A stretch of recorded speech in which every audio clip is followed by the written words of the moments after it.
keeping track for us of the rescue efforts downtown and of the fires that continue to burn in lower Manhattan. Pat?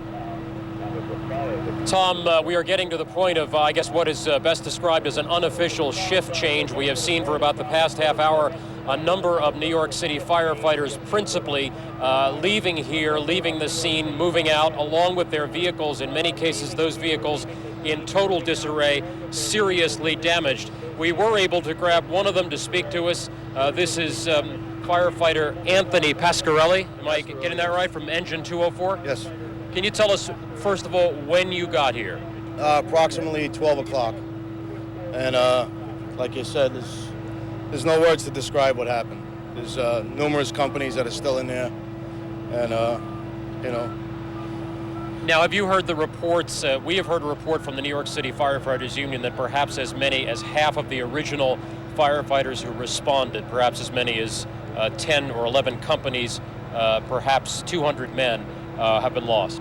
I mean, we operate inside the building, you know, so it's a possibility. Nobody wants to hope. I'm hoping everybody pulls through, you know.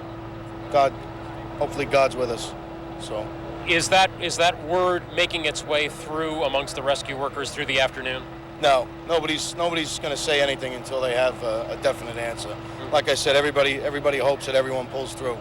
Nobody wants to come up with a number yet. We're still hopeful.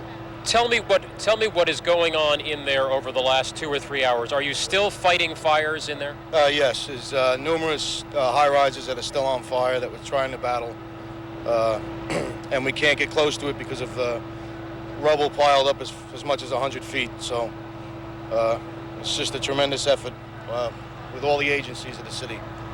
How many firefighters would you say and other rescue workers are in there working on these fires?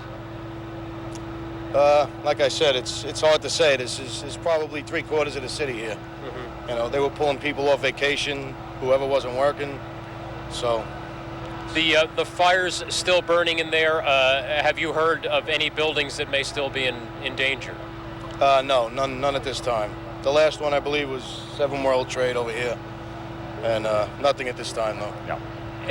You said the rubble. If you give me some idea of the rubble, how big it is, how much there is. I mean, the thought of 100 blocks.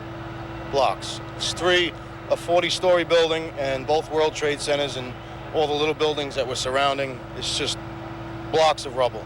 There's no way to describe it unless you're actually up there looking at it. They're sending everybody back to get rest because, like I said, the city's hurting for members, and they're going to need everyone fresh for the rest of the city. God forbid something happens anywhere else. So they're returning companies to get rest and wash up at the firehouse, but we have to stay at the firehouse, in case anything happens. So. Firefighter Anthony Pasquarelli, thank you so much. We know it's been a very difficult day for you. Thank you. Firefighter Anthony Pasquarelli, the New York Fire Department, Engine 204, who, as he said, has been here, Tom, since about noon this afternoon. He relays the information that is not terribly optimistic in the fact that they are still fighting fires in there, and they are having a very, very difficult time getting to them because of the enormous amount of debris. As he described, a 40-story skyscraper and 2 110-story towers coming down. The debris, obviously, extraordinarily difficult to work your way through. Tom? All right, thank you very much. Pat Dawson, still on the scene in Midtown Manhattan. We want to share with you just some of the president's speech that he made to the nation tonight at 8:31 from the Oval Office after a day in which he flew from Florida to Barksdale.